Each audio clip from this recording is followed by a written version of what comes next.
There is a certain kind of political audacity that almost forces you to stop, rewind the tape, and just stare at the screen.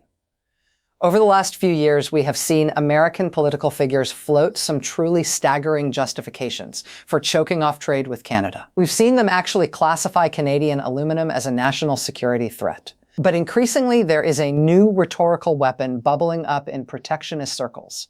The suggestion that Canadian imports, things like softwood lumber and agricultural products, should be aggressively scrutinized for unfair labor practices. Let that sink in for a moment. The United States, a country that literally still has prison labor enshrined in its constitution, pointing the finger at Canadian labor standards, critics suggest this is a deeply cynical play to target Canadian foreign worker programs that, while not perfect, operate with a level of oversight that arguably outpaces our own.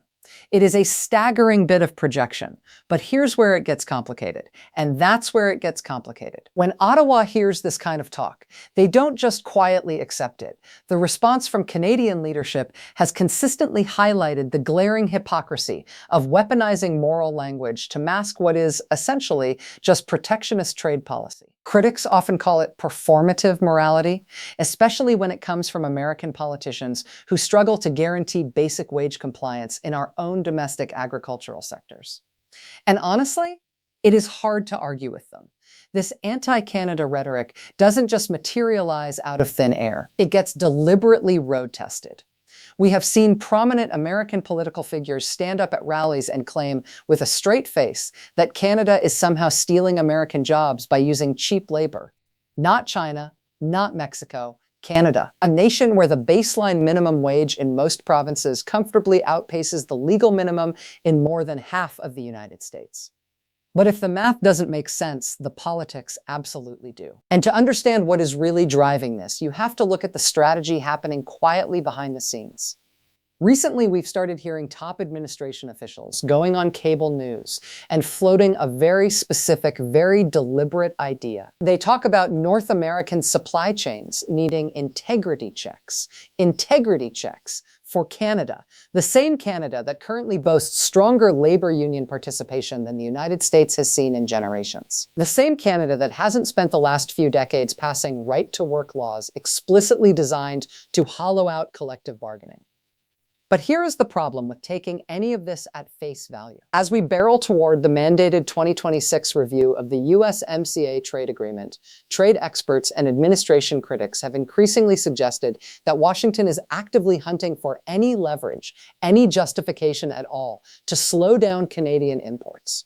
The forced labor angle? It has undeniable political resonance. It provides a morally palatable excuse to choke off Canadian competition, and it is often pushed by the very same politicians who eagerly praise trade deals with nations that have actual, well-documented records of massive human rights abuses. It is breathtaking hypocrisy. But when you look at how Ottawa is choosing to respond to this, you realize they are not just going to take this lying down. The hypocrisy isn't just breathtaking, it is suffocating. And when Washington lobs these kinds of bad faith allegations across the border, Canadian leadership doesn't just issue a boring diplomatic memo. They push back. Hard. When faced with American protectionism disguised as moral concern, political observers in Ottawa will tell you that the response is often some of the most confrontational posturing we see directed at the United States. Canadian officials have consistently made the point, often drawing massive support in their own parliament, that they will not accept lectures on labor rights from a neighbor that permits incarcerated individuals to work for literal pennies an hour and calls it rehabilitation. They refuse to accept trade barriers dressed up as human rights concerns from an administration systematically weakening worker protections at home. And here is the thing you have to understand about Canadian politics. Even in deeply fractured minority government situations, opposition parties will unite against this. It is incredibly rare to see that kind of cross-party unity anywhere on this continent right now. But Canadians across the political spectrum tend to recognize this tactic for exactly what it is: bullying. But they aren't just giving speeches. Because what Ottawa usually plans next is where this starts to actually hurt by. When pushed, they look at immediate retaliatory measures, And trade experts will tell you that if Canada decides to launch its own inquiries into American agricultural imports, specifically looking at whether U.S. prison labor has touched products crossing the northern border, they would be standing on incredibly solid legal ground. Think about it. Unlike the vague, politically motivated insinuations coming out of Washington, Canada can literally just point to the 13th Amendment of our own Constitution. They can point to documented systemic practices in our domestic supply chain. And that is before you even get to the trade agreements. Under mechanisms like Chapter 31 of the USMCA, filing a formal dispute triggers a process that can lead to legally protected tariff countermeasures. We are talking about the very real threat of retaliatory duties slapped onto American steel, American vehicles, and American dairy trying to enter Canadian markets. All of it legally justified as a response to what critics frame as bad faith trade actions. But this isn't just about politicians playing 3D chess with international law. Because when these disputes escalate, the fallout doesn't just stay in the briefing rooms. Now, let's bring this home. Because at the end of the day, this isn't just about politicians in tailored suits yelling at each other across a dispatch box. This affects real people, making real decisions about their livelihoods. When Washington floats these kinds of trade threats, look at who actually gets caught in the crossfire. Take Canadian aluminum workers, for instance. We are talking about tens of thousands of people directly employed in primary aluminum production. These are by and large union jobs. These are workers making solid middle-class wages with real benefits. And suddenly, under this kind of political theater, they find themselves conceptually lumped in with the kinds of operations that international human rights organizations actually condemn. The psychological impact of that is real.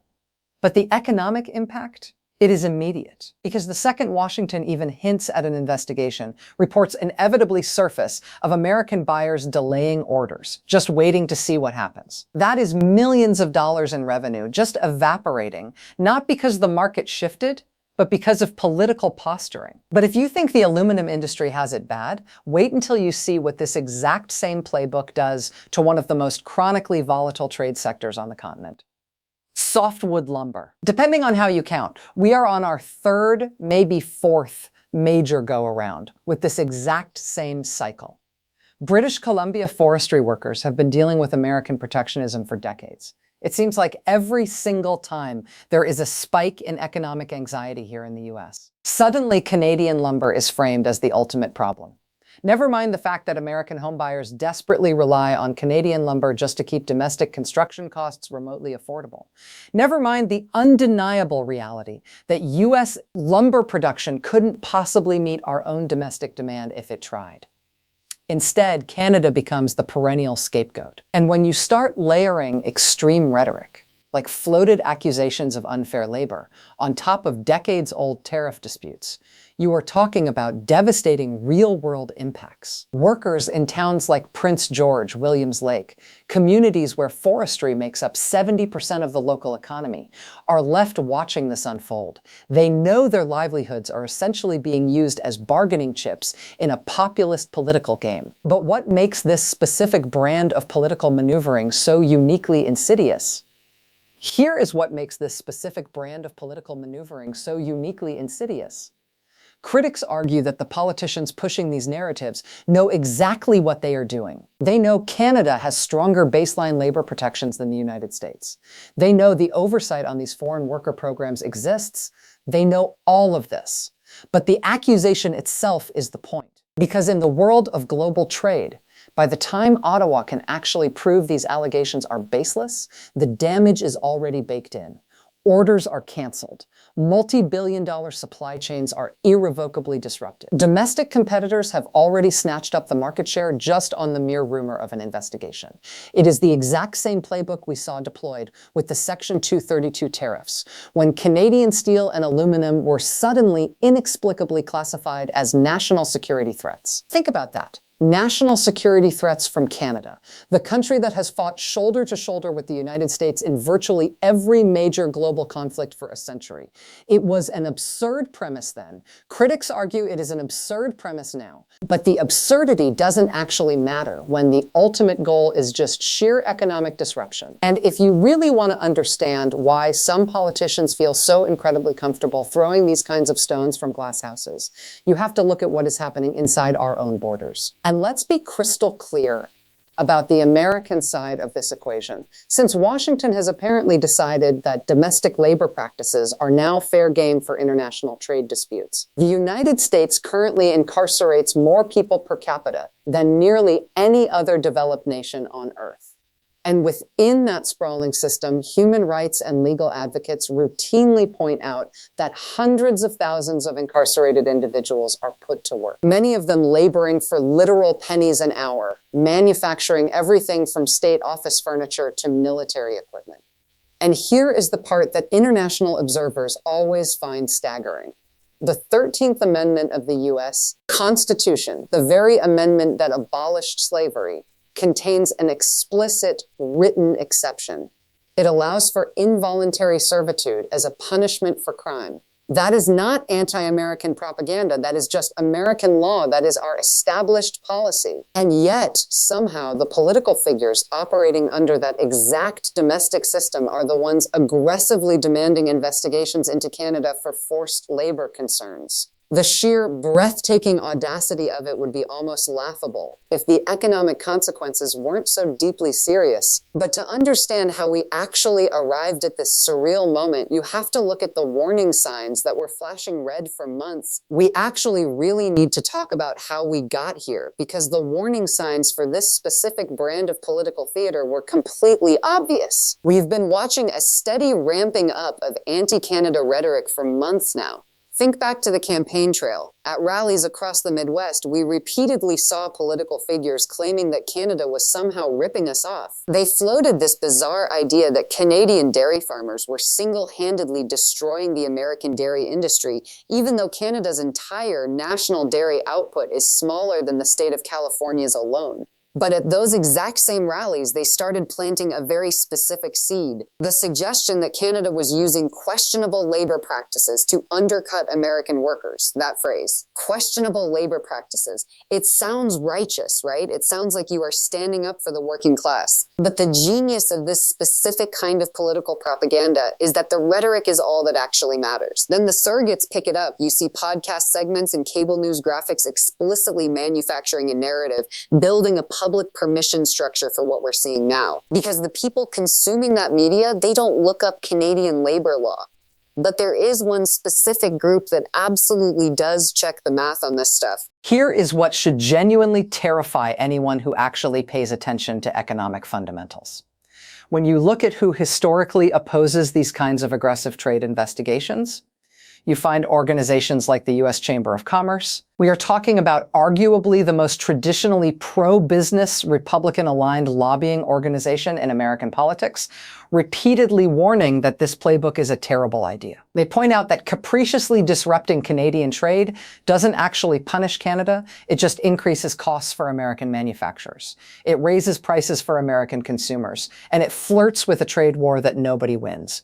They are right. Because here is the baseline reality of North American trade.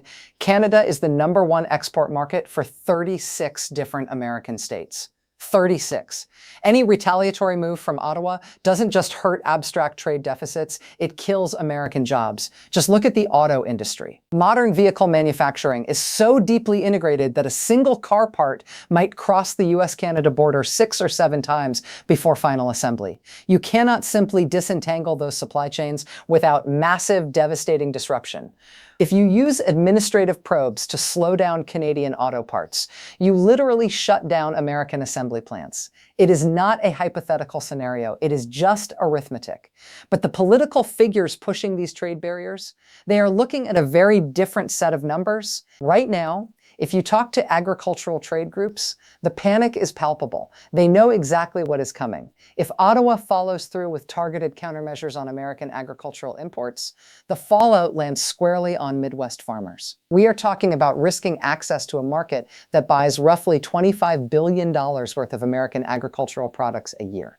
That is real money. That is lifeblood revenue in rural communities that are already walking an incredibly fine economic tightrope. But here is the stark political reality. The traditional business community is arguably no longer the primary audience for these moves. Critics suggest the current political strategy relies entirely on a populist narrative.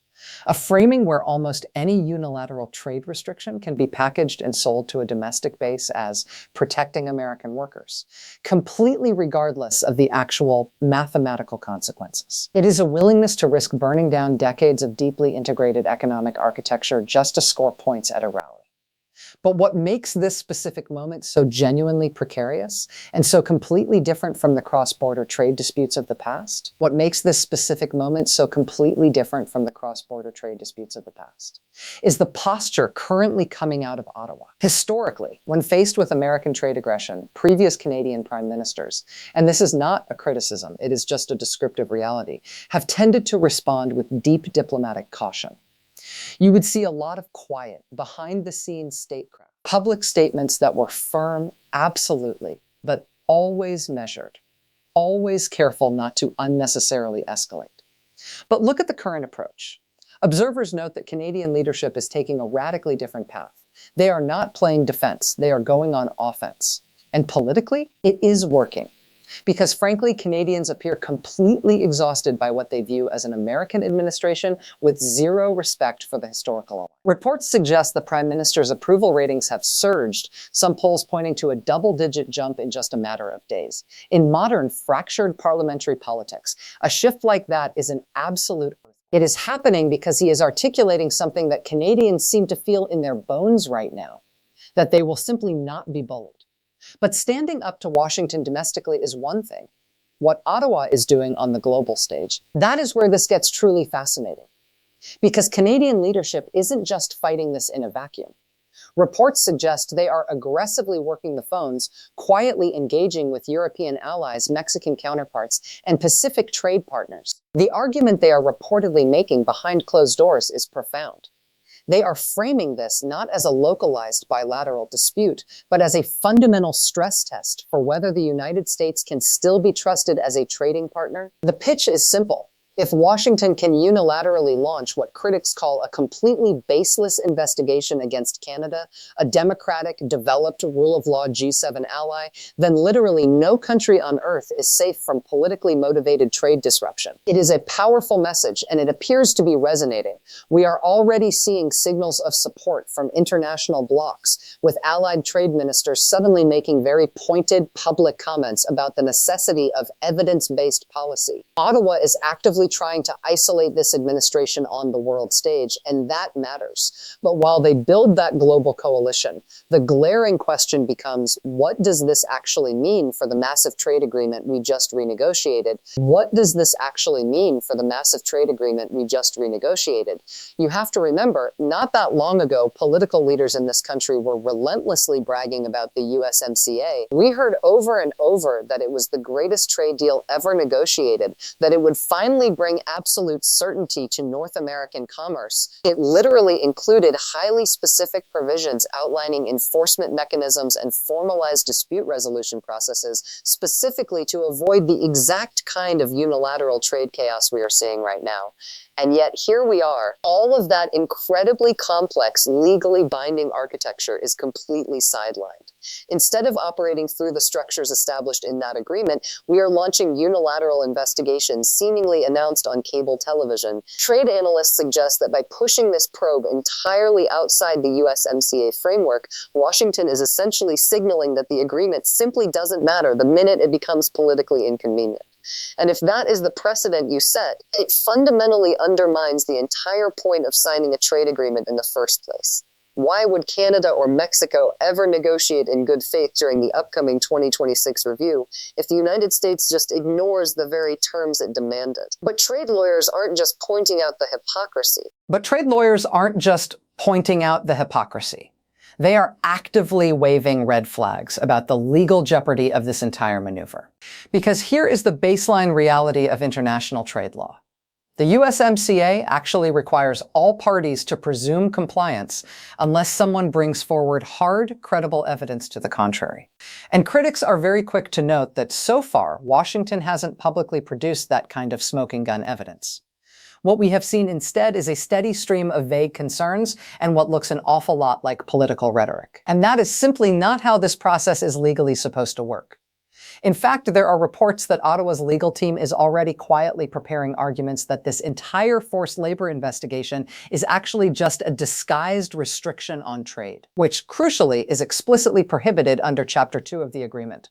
Legal experts suggest that if Canada takes this to a formal dispute panel and wins, it wouldn't just be a humiliating legal defeat for the administration. It would legally unlock the door for massive, sweeping Canadian countermeasures.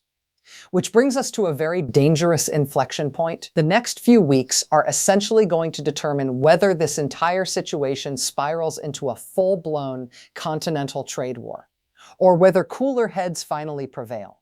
And right now, it is not looking particularly good for de-escalation. The administration is scheduled to deliver remarks on trade policy by the end of the week.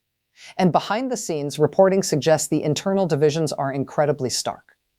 On one side, you have the economic advisors, the folks actually looking at the math, reportedly urging restraint. They are pointing to grim projections of what a northern trade war would do to baseline inflation, to GDP growth, and to the party's standing in the next election cycle.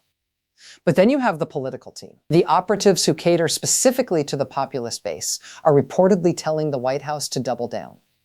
They are arguing that this kind of aggressive posturing plays phenomenally well in key battlegrounds like Michigan, Wisconsin, and Pennsylvania. But if they actually listen to those political operatives, if they escalate from a rhetorical investigation to imposing actual hard import restrictions, Ottawa has already signaled that the Canadian response will not be delayed. It will be immediate. We are talking about retaliatory duties dropping on billions of dollars of American goods within days.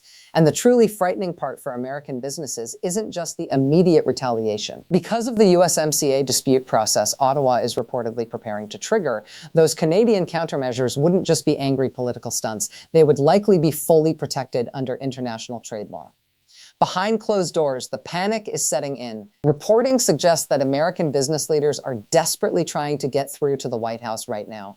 We are talking about frantic calls at the cabinet level, CEOs reaching out to anyone with a shred of influence to hit the brakes. But here is the stark reality. Critics argue this is an administration that has repeatedly demonstrated it will happily sideline traditional business interests when they conflict with a potent political message. But there is another scenario here, and honestly, it is the one that should genuinely concern everyone. What if this just becomes the new normal? What if this just becomes the new normal? What if Washington simply keeps Canadian trade trapped under this perpetual cloud of investigation indefinitely, never quite imposing the final tariffs, but never officially clearing them either? That kind of manufactured uncertainty alone is economically devastating. Investment decisions freeze. Multinational companies quietly start looking at reshoring supply chains, willingly absorbing massive cost increases just to avoid the chaotic political risk of doing business across the northern border. But if you take a step back and look at the bigger picture here, you realize this isn't just about supply chains or aluminum tariffs anymore. Let's zoom out for a second here. Because when you strip away the daily noise of tariff threats and political posturing, there are much bigger forces at play. We are fundamentally talking about America's relationship with its closest ally. We are talking about the longest undefended border in the world. We are frankly talking about whether the post-war international order, flawed as it has been, can survive in any recognizable form when the anchors of that system start pulling up the floorboards. Think about the actual history here. Canada has always been there for the United States. On September 11th, when American airspace abruptly closed in the middle of a national trauma, it was Canada that landed hundreds of diverted flights, welcoming thousands of stranded Americans into their own homes. It was Canadian soldiers who fought and bled and died alongside American troops in Afghanistan. Our intelligence services share highly classified information seamlessly. The deep generational economic integration between our two nations has literally built middle-class prosperity on both sides of that border. And in return for all of that partnership, for decades of steadfast, unquestioning alliance, the United States government is now aggressively investigating Canadian workers for forced labor, and critics argue it is being done entirely to satisfy domestic political motivations. And the message that sends to the rest of the world, it is genuinely chilling. It signals that even the closest relationship, even the most steadfast historic alliance, can essentially mean nothing the second American domestic politics demands a convenient scapegoat. And if you talk to people in Ottawa right now, they will tell you that Canadians are watching this unfold, and they are fundamentally reevaluating everything. Now, serious conversations in Canadian policy circles about diversifying away from their deep dependence on the American market are not new. They have happened before. But analysts suggest they have never happened with this specific level of quiet urgency.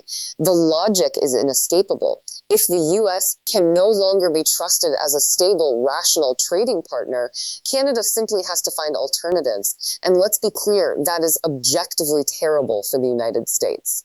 American economic power has always been amplified by its relationships, by being the reliable hub of global trade networks. When you start fracturing those networks, when you risk turning your closest allies into adversaries just to score cheap political points, you fundamentally weaken your own position on the global stage. But while we talk about the massive geopolitical fallout, you really have to look at who is actually being used as the prop in all of this theater. But while we talk about the massive geopolitical fallout, you really have to look at who is actually being used as the political prop in all of this theater. Throughout all of this noise, the tariffs, the press conferences, the threats, it is so incredibly important to remember the actual workers on both sides of the border, because here is the brutal baseline reality. American workers are not actually better off just because their government launched a politically charged investigation into Canadian labor practices. They are not suddenly getting raises because of this. Their unions are not magically getting stronger. Their healthcare isn't getting cheaper. Labor advocates will tell you this is the very definition of performative populism. It is a strategy seemingly designed to make working class voters feel like someone is finally fighting for them, without ever actually having to pass a single piece of legislation that would materially improve their daily lives. Real pro-worker policy? Economists and labor organizers have been asking for the exact same things for decades. Raise the federal minimum wage, aggressively strengthen collective bargaining rights, and invest in actual job training.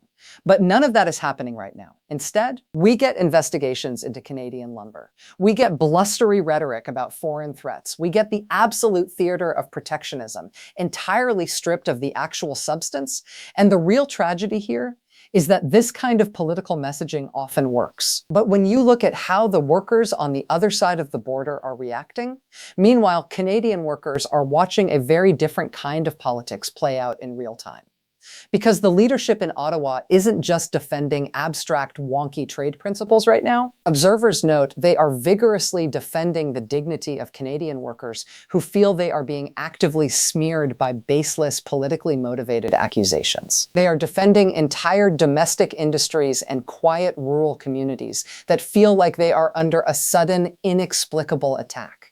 And there is a reason political analysts are watching the Prime Minister's polling numbers surge in response. People tend to respond when they feel their leaders are actually fighting for them, rather than just using them as a talking point.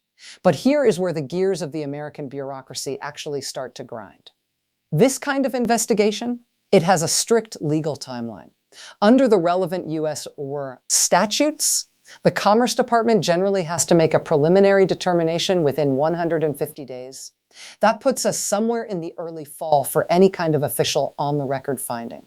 But the political damage, the economic rot, that is happening right now. Every single day this drags on, Canadian exporters are reportedly dealing with deeply nervous American buyers.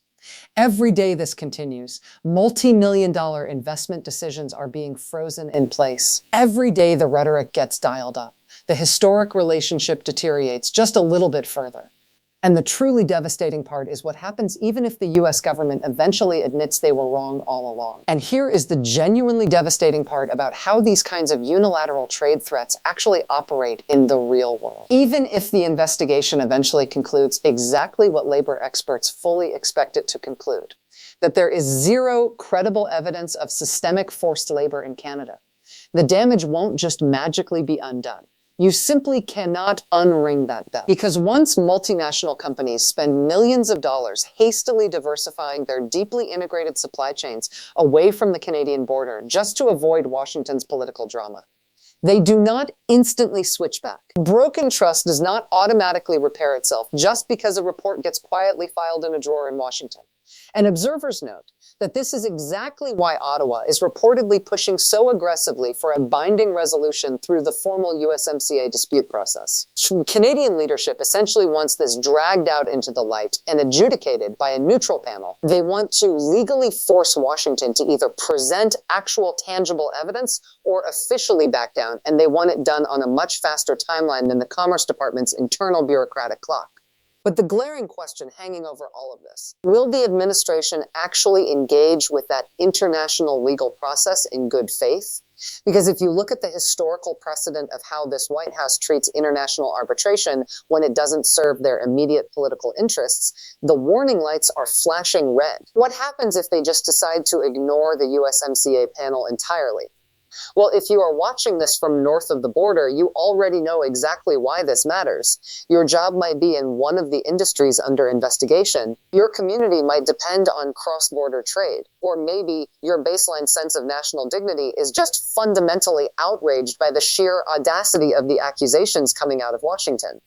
But here is the thing, this matters deeply, even if you do not work in aluminum or forestry, because what we are actually watching right now, playing out in real time, is a massive global stress test of whether facts still matter in international relations. Critics point out that this is a fundamental test of whether established rules-based systems can actually survive the blunt force of populist nationalism.